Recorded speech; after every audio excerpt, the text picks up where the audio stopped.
want to thank you all for joining the Equity and Inclusion session. Let me go through that and then we'll get started. So sort of really important to note that we have 25 minutes here. And we hope to identify 3 areas of focus for the next year in this bold goal. And that will ultimately help us achieve a county where all community members can live and age with dignity and support in their settings of choice. We acknowledge, Walter, sorry, we acknowledge that we only have 25 minutes. And so this is not to take us through the entire 10 years. This is to focus on the first year. So as you're thinking today and as we're talking, I don't want you to think of barriers or funding or maybe what was. So I have my magic wand, so I wave it away. All the barriers are taken away. Think about what it looks like for Contra Costa to have all the needs that they need met and that we focus on here. We recognize that ultimately we might have more than 3 initiatives to get there, but knowing this is a 10-year plan, we're focusing on those 3 areas. And so with that, I want to start us talking about what equity and inclusion would look like within serving the needs of our senior community.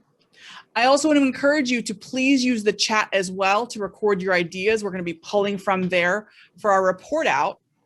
And also, as Christina and I are not particularly dictatorial in this day, we're looking for someone who's going to want to report out from our group those 3 areas that Christina is recording. So I'd like you to start thinking if you're excited to step up in that way and speak for our group. So with that, let's go ahead and get started. Do I have anyone who would like to start the conversation as to an area they would like to see us growing around equity and inclusion as it relates to services for older adults? Thank you, Nicole. I appreciate that. I'm Sandra Moody, and I'm with the town of Danville, and I serve on the Senior Advisory Commission.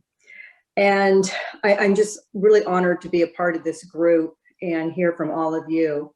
A couple things that come to mind in terms of equity and inclusion. I'm going to just speak on one at this particular time. And I think for me, it's more of having our programs, our offerings within the community to be age integrated. Mm-hmm. So when you think about like in academia, they have all the programs and it's all specific maybe around the diversity or the group of your members. So rather than having us being like minds, let's create some type of programming around where we have our seniors engaged on a regular basis with all the different age groups in the community. My thought on that and my involvement in some other encore communications, what that does is it creates inclusion, but it creates a relationship. There's a connection. And also it can be that conduit to really bring us together and also continue that relationship in the future. So that would be my number 1 out of my top 3, but I would love to hear from the rest of you as well. So I'm Nancy Perrin. I'm the city treasurer currently of the city of Pittsburgh. I'm a former council member and mayor. And I grew up in a multi-generational household until my grandmother, who lived with my parents before I was born, she died when I was 21. And she said that she didn't age because she lived in a multi-generational setting. And my nieces are now sort of taking care of me. I became 81 yesterday. And happy birthday. Thank you. One of the things that's my passion is city planning. Years ago, we required 20% of all new housing to have some kind of granny unit in them. We did that as an attempt to do inclusion of affordable housing because we were being sued. But they essentially now can be granny units, but the emphasis on making the availability of creating additional units where lots are big enough, and also requiring builders to put different sizes of housing in every development, so that there are one-story houses, not just all these things that are 5-foot front, back, sides to the next house, all, you know, worth $700,000, and you don't get a next door neighbor who can take care of your little kids, or keep an eye because they're home, or the kids who are outside. If you don't have the availability of the price and the size and the function of housing in subdivisions. So I think that's important for cities to be reminded that they should do that. And Nancy, let me just make sure I understand what you're saying. You're saying not just dense housing only for seniors all at once, or that's awful. Exactly, a variety of an affordable unit for maybe an older adult that's, you know, one story next to a home that works for maybe a young family. So you have that diversity of interaction. I would also think it allows buyers to enter at different price points, which I think also advances the idea of more opportunity for more people. Thank you so much. I appreciate that. And the granny units make it possible for people to rent out a unit and help pay their mortgage. Absolutely. It's actually, those accessory dwelling units are great tools for changing that. Tracy, I think, and those who don't know, Tracy's our director of our aging adult services here in Contra Costa. Tell us what your thoughts are. Oh, you know, thank you, Nicole. I would love to see a countywide campaign about ageism that had, you know, supporting collateral materials.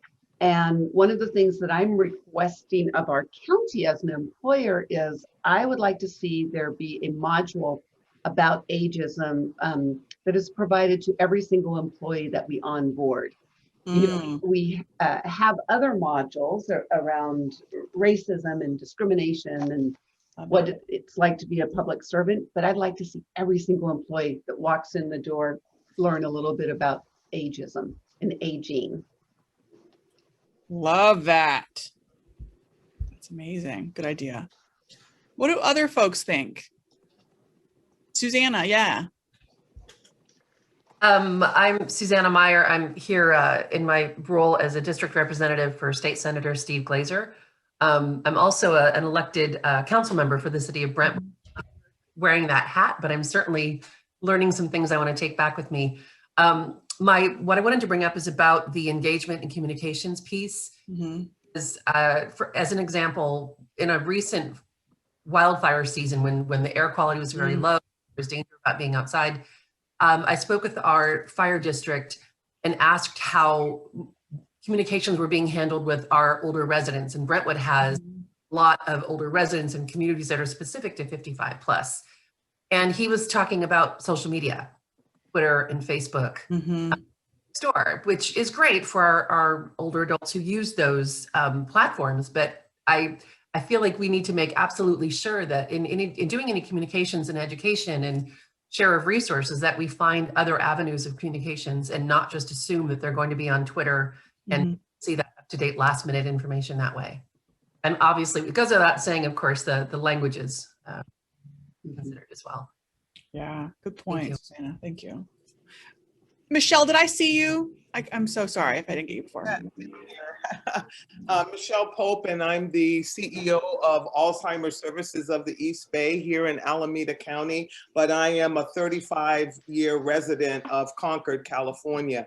And unfortunately, what I have seen is that the assisted living and the congregate living setting for many of the elders that have some form of dementia, it is too expensive for many of our seniors. And if it is, then that really forces them to sell their homes when some of them have not wanted to sell their homes, but wanted to keep it. as generational real estate, but they did so that they could spend or pay the $8,000 to $10,000 a month for dementia care. And that's happening right on Clayton Road.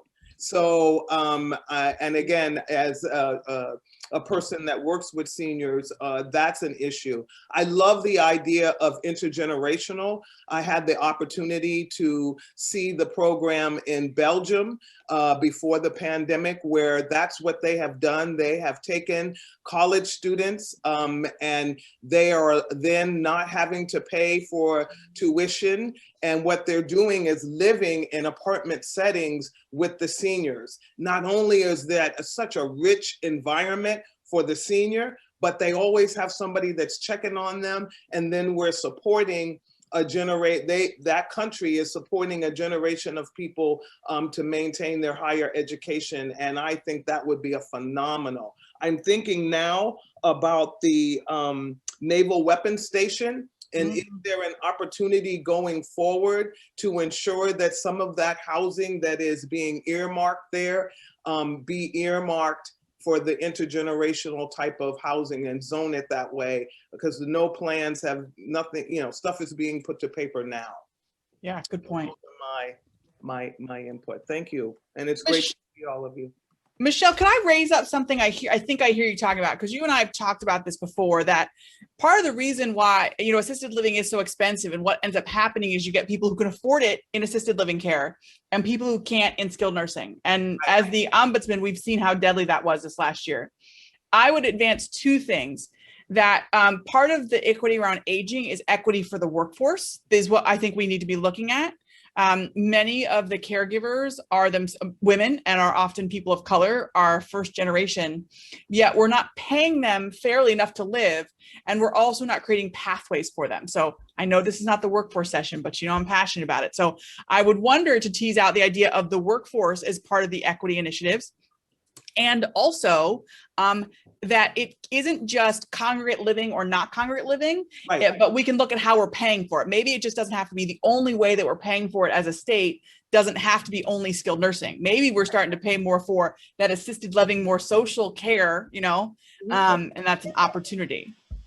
And again, but it is ageism, because we would look at giving salaries to individuals, because that's the same thing that we have here as a nonprofit serving seniors.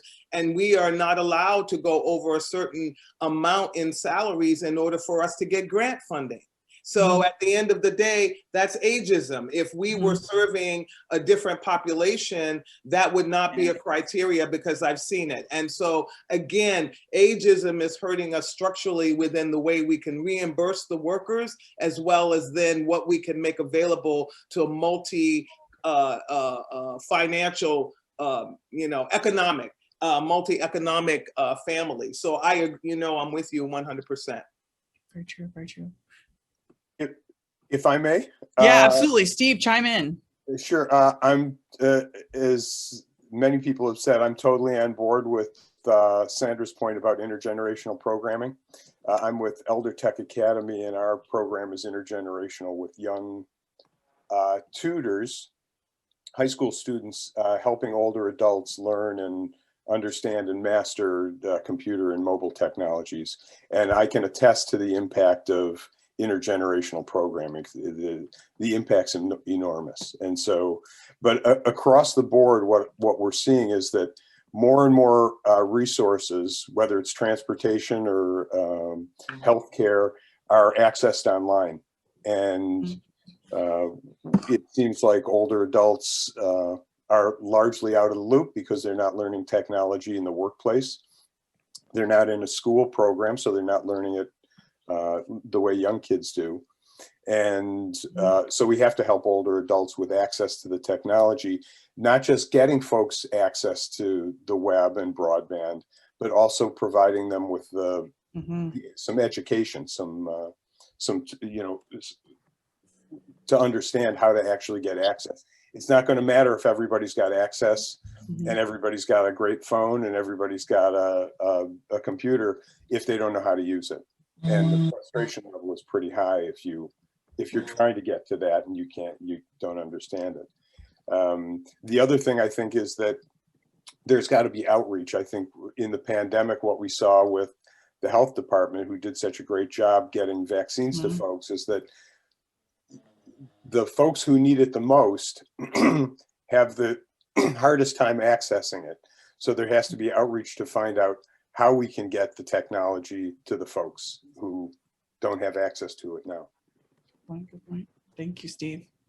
So as everyone may have seen the message, we've got about 9 minutes left in our little breakout room. So I want us to take a little more time to unearth some issues and then take those last 5 minutes to agree on the 3 focus areas that we think are important to recommend to our community. So do I have any other issues that we want to bring forward? Nicole? Yeah. This is Kevin Donovan, ACOA here in Contra Costa County. I just want to support Steve's comment. What we believe we see, we have anecdotal information. We don't have empirical information yet relative to the availability of internet access, computer capabilities, and as Steve commented on, training and ongoing support for seniors, particularly from our perspective, looking at those that qualify for Medi-Cal, those who may be living below the federal poverty line. Those people, as COVID-19 taught us all the importance of effective access to the internet, whether it was medical appointments that were done virtually, whether you're accessing a DoorDash or some other entity to provide food and those types of things. Whether you want to call it a right, it is certainly a need that we know is in our community, and we need to be aware of that going forward so everyone has as much equal access as we can possibly achieve and provide ongoing support.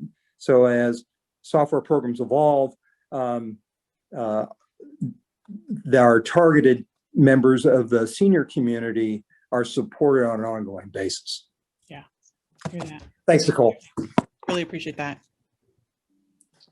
What about other folks? Any other ideas? It's really around equity and inclusion. Yeah. Susanna. I'm